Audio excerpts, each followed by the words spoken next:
ತಿಳ್ಕೊಂಡವನೇ ಅಲ್ಲ. ಒಂದು ವೇಳೆ ನನ್ನನ್ನು ಕಾದು ಕಾದು ವಾಪಸ್ ಹೋಗಿರ್ಬೋದಾ? ಇಲ್ಲ ಇಲ್ಲ, ನನಗೋಸ್ಕರ ಅವನು 10 ವರ್ಷ ಬೇಕಾದ್ರೂ ಕಾಯ್ತಾನೆ. ಇನ್ನು 10 ನಿಮಿಷ ಕಾಯಕ್ಕಾಗಲ್ಲ ಅವನಿಗೆ. ಇನ್ನೂ ಆಗಿರ್ಬೇಕು. ನಾನೇ ಹೋಗಿ ಕರ್ಕೊಂಡು ಬರ್ತೀನಿ ಅವನ್ನ.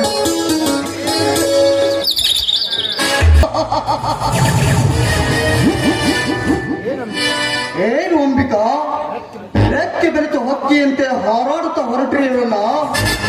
ಅವಸರ ಪಟ್ಟು ಎಲ್ಲಿಗೆ ನಿನ್ನ ಪಯಣ?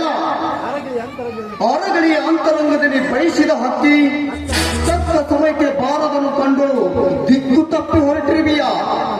ಇಲ್ಲ, ಅಮೃತದ ಸವಿ ಜೇನನ್ನು ಸವಿಯಲು ಸರಿಯಾದ ಸಮಯಕ್ಕೆ ಬರದ ಹಕ್ಕಿಯ ದಾರಿ ಕಾದು ಕಾದು ಕಂಗಾಲಾಗಿ ನಿಂತಿರುವೆಯ. ಅದಕ್ಕಾಗಿ ನೀನು ಯೋಚನೆ ಮಾಡುವುದೇ ಬೇರೆ ಅಂಬಕ್ಕ. ನೀನು ಬಯಸಿ ಬೇಡುವ ಮುನ್ನವೇ ಕಲ್ಪವೃಕ್ಷವಾಗಿರುವ ಈ ಹಕ್ಕಿಯನ್ನು ಕಂಡು ಧಿಕ್ಕರಿಸಬೇಡ.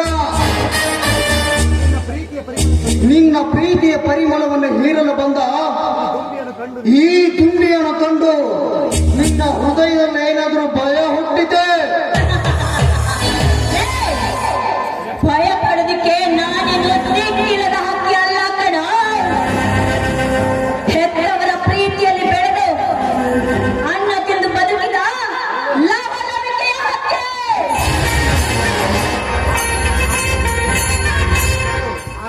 ನಡು, ಆಕಾಶದಲ್ಲಿ ಹಾರಾಡುವ ಹಕ್ಕಿಗಳಿಗೆ ನಿನ್ನಂತ ರಣಹದ್ದು ಕುಕ್ಕಿದ್ರೆ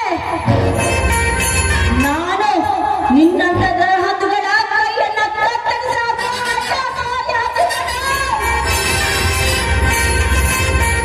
ಮಿಸ್ಟರ್ ಮಂಗೇಶ್, 3 ವರ್ಷದಿಂದ ನೋಡ್ತಾ ಇದ್ದೀನಿ, ನನ್ನನ್ನೇ ಹಿಂಬಾಲಿಸ್ತಾ ಇದೆಯಾ? ನಿನ್ನ ಮೋಹದ ಜಾಗದಲ್ಲಿ ನನ್ನ ಸಿಲುಕಿಸೋದಕ್ಕೆ ನೋಡ್ತಾ ಇದೆಯಾ ಅಲ್ವಾ? ಎಂತ ದುರಾಸೆಗಳ ನಿಂದು? ನಿನ್ನ ದುರಾಸೆಗೆ ಬೀಳುವಂತ ಹೆಣ್ಣು ನಾನಲ್ಲ ಕಣೋ. ಅಲ್ಲ, ಹೆಣ್ಣಂದ್ರೆ ಏನಂತ ತಿಳ್ಕೊಂಡಿದ್ದೀರಾ? ಮಾರುಕಟ್ಟೆಯಲ್ಲಿ ದೊರೆಯುವ ಹಣ್ಣು ಅಂತ ತಿಳ್ಕೊಂಡಿದ್ದೀರಾ?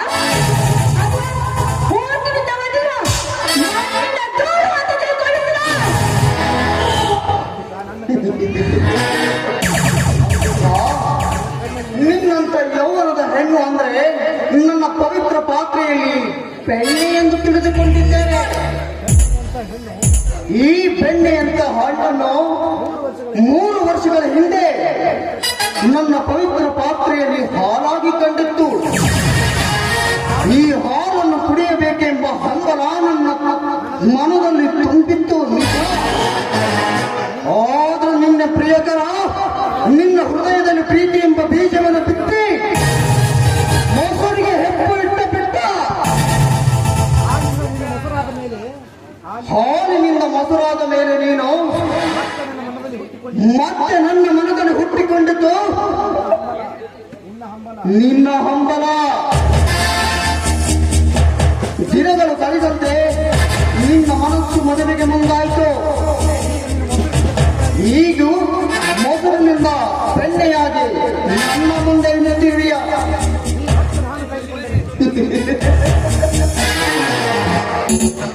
ಈ ಹೊತ್ತು ನಾನು ಕಳೆದುಕೊಂಡರೆ ಮತ್ತೆ ನೀನು ತುಪ್ಪವಾಗಿ ಆ ದೇವರಿಗೆ ಮೀಸಲಾಗುವೆ.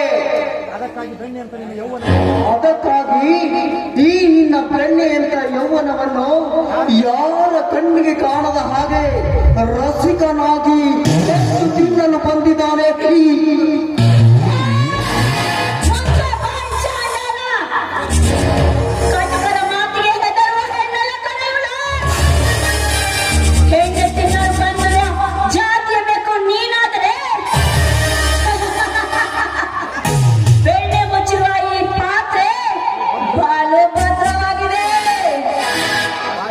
ಅಷ್ಟಾದರೂ ನೀನು ಬೆಣ್ಣೆ ತಿನ್ನಲು ಬಂದೆ ಅಂತಾದ್ರೆ ನಿನ್ಗೆ ಸಿಗೋದು ಬೆಣ್ಣೆ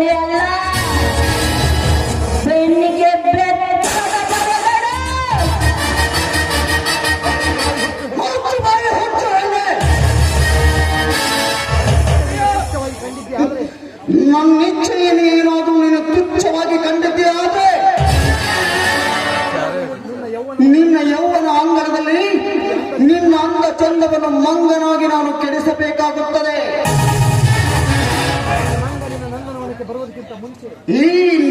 ಈ ಮಂಗನಿನ ನಂದನವನಕ್ಕೆ ಬರುವುದಕ್ಕಿಂತ ಮುಂಚೆ ನನ್ನನ್ನು ಸ್ವಾಗತ ಮಾಡಿಕೊಂಡರೆ ಸರಿ. ಇಲ್ಲದಿದ್ರೆ ನನ್ನ ಆಸೆಯನ್ನು ಈಡೇರಿಸದಿದ್ದು ಹೋದ್ರೆ ನನಗೆ ಚೆನ್ನಾಗಿ ಗೊತ್ತಿದೆ ನನ್ನ ಆಸೆ ಬೇಗ ತೀರಿಸಿಕೊಳ್ಳಬೇಕು.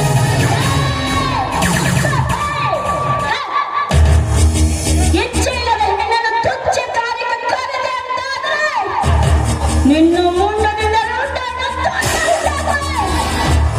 ಮೊನಚಿಲ್ಲದ ಹೆಣ್ಣನ್ನು ಮುಟ್ಟಲು ಬಂದರೆ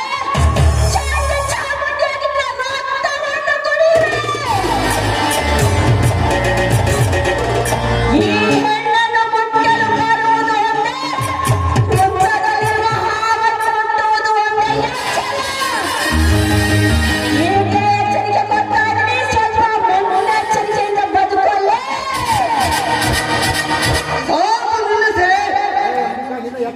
ನಿನ್ನ ಎಚ್ಚರದ ಪತ್ರಗಳು ನನ್ನ ಚಪ್ಪಾಲಿಗೆ ಸಮ. ನನ್ನ ಬಯಕೆಯಲ್ಲಿ ಎಂತ ಹಠಮಾರಿ ಹೆಣ್ಣಾದ್ರೂ ಒಂದು ಸಲ ಕಣ್ಣಿಟ್ಟ ಮೇಲೆ ಮುಟ್ಟದೆ ಎಂದು ಬಿಟ್ಟುವನ್ನ. ಇದಕ್ಕಾಗಿ ನನ್ನ ಘಟ ಉಳಿದರೂ ಸರಿ. ಕಳೆದುಕೊಳ್ಳುವ ಹೇಡಿಯೇ ನಾನಲ್ಲ. ಹುಟ್ಟಿನಲ್ಲಿ ಹಾವನ್ನು ಕೆಣಕಿದರೆ ಆ ಹಾವಿನ ಹಣ್ಣನ್ನು ಕಿತ್ತಿ 10 ಹಾವುಗಳ ವಿಷ ಕೊಡುವುದು ತಪ್ಪಿಸಿಕೊಳ್ಳ.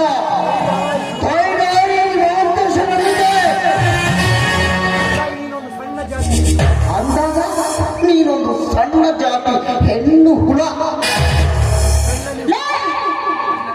ಕಣ್ಣಂತೆ ಬಗಳಿ ಸಣ್ಣ ಜಾತಿ ಹೆಣ್ಣು ಹುಳ ಎಂದು ತಾತ್ಸಾರ ಪಡಬೇಡ ಕಣ. ಒಮ್ಮೆ ಭಾರತದ ಇತಿಹಾಸದ ಪುಟಗಳನ್ನು ತೆರೆದು ನೋಡು. ಅಮೃತ ಯುಗದಲ್ಲಿ ಬ್ರಹ್ಮನೋ ಋಷಿಮುನಿಯಾಗಲು ಬಯಸಿದ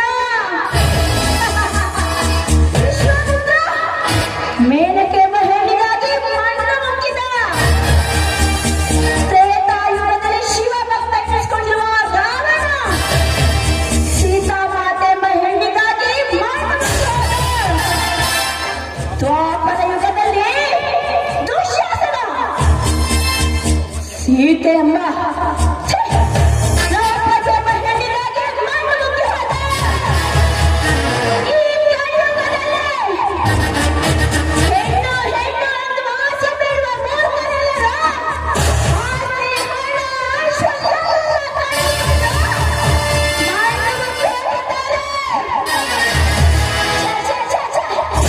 ನಿನ್ನಂತ ನರಕುಂಡಿಗೆ ಇದೆಲ್ಲ ಅರ್ಥ ಆಗುವುದು. ಹೆಣ್ಣಿನ ಮನಸ್ಸು ಅಲ್ಲದ ಮೂರ್ಖತನ. ನಿನಗೆ ಹೇಳಿ ಅವಶ್ಯಕತೆ ಇಲ್ಲ.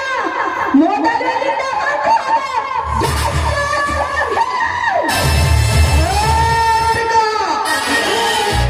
ಹೊರಟು ಹೋಗಲು ಬಂದಿದ್ದರೆ ಇಂಥ ಹರಿಯದ ಹೆಣ್ಣನ್ನು ಹಾದಿ ಮೇಲೆ ನಿಲ್ಲಿಸಿ ಮಾತನಾಡುತ್ತಿರಲಿಲ್ಲ ನಾನು. ಹೊಚ್ಚು ಹೆಣ್ಣೆ, ಹೆಣ್ಣಿನ ಇತಿಹಾಸ ಹೇಳುವ ನಿನ್ನ ದುರಂತ ಪುಸ್ತಕದಲ್ಲಿ ಈ ಪುರುಷನ ಪೌರುಷವನ್ನು ಮರೆತು ನೀನು ಪುಟಗಳಿದ್ದೀಯ.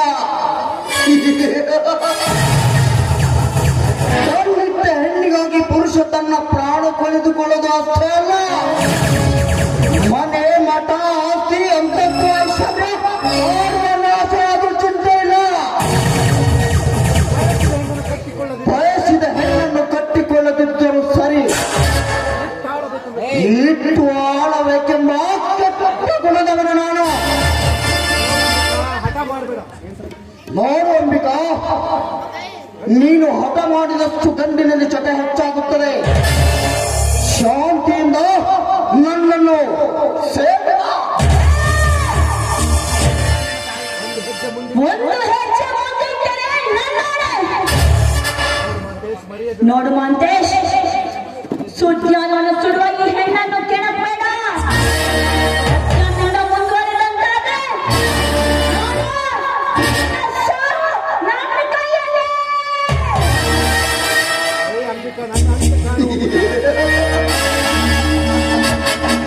ಏ ಅಂಬಿಕಾ, ಅಂತ್ಯ ನನ್ನ ಅಂತ್ಯ. ನೋಡು ಅಂಬಿಕಾ, ನನ್ನ ಅಂತ್ಯ ಕಾಣುವ ಮುನ್ನ ನನ್ನ ನಾಟಕದ ನಾಂದಿ ಪ್ರಾರಂಭವಾಗಿದೆ. ನನ್ನ ಪ್ರಥಮ ದೃಶ್ಯವೇ ನಿನ್ನ ಶೈಲಹರಣ.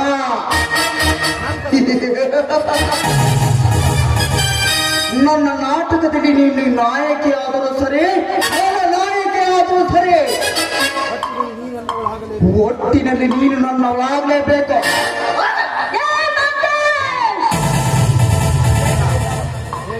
ನಿಂತು ಮಾತಾಡು. ಹಠಕ್ಕೆ ಬಿದ್ದು ಅವಮಾನ ಪಡಬೇಡ. ನನ್ನ ಮಾತು ಕೇಳು. ಮಾತು ಕೇಳುವುದು ಹೇಳುವುದು ಸಮಯವಲ್ಲ ಅಂಬೇಕಾ ಇದು. ನಾವಿಬ್ಬರು ಸರಸವಾಡುವ ಸಮಯ.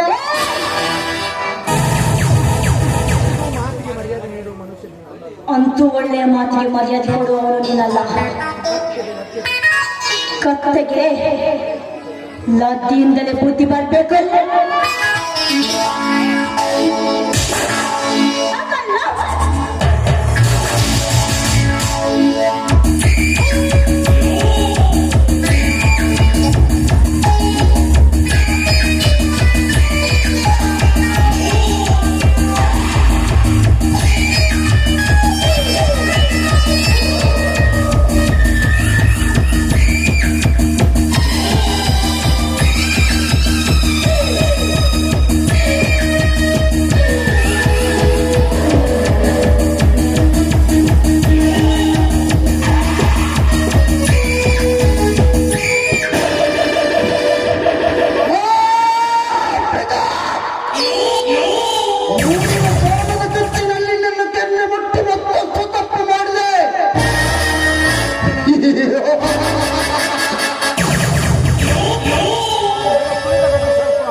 ಈಗ ಹೆಡೆ ತುಳಿದ ಗದ ಸರ್ಪ ಯಾವ ಹೊತ್ತಿನಲ್ಲಿ ನಿನ್ನನ್ನು ಕತ್ತಚ್ಚುವುದೋ ಗೊತ್ತಿಲ್ಲ. ಅಂಬಿಕಾ, 10 ಕೊಲೆಗಳನ್ನು ಮಾಡಿ ತಪ್ಪಿಸಿಕೊಳ್ಳುವ ಧೈರ್ಯ ಈ ಮಾತೇಶ್ವರ ಮನೆತನಕ್ಕೆ ಉಂಟು.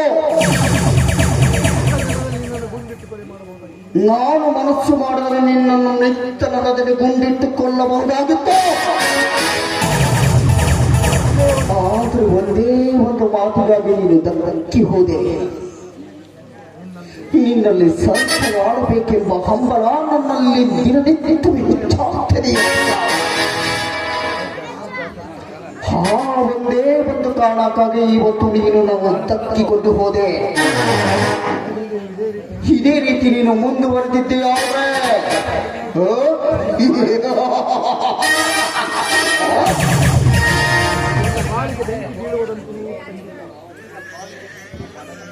ನಿನ್ನ ಬಾಳಿಗೆ ಬೆಂಕಿ ಇಡುವುದು ಖಚಿತ ಅಂಬಿಕಾ.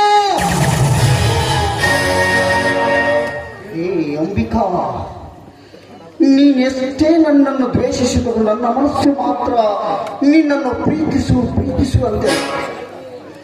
ಎಲ್ಲಿ ಹೋದಿನಲ್ಲೇ ಬಾ ನನ್ನಲ್ಲಿಗೆ.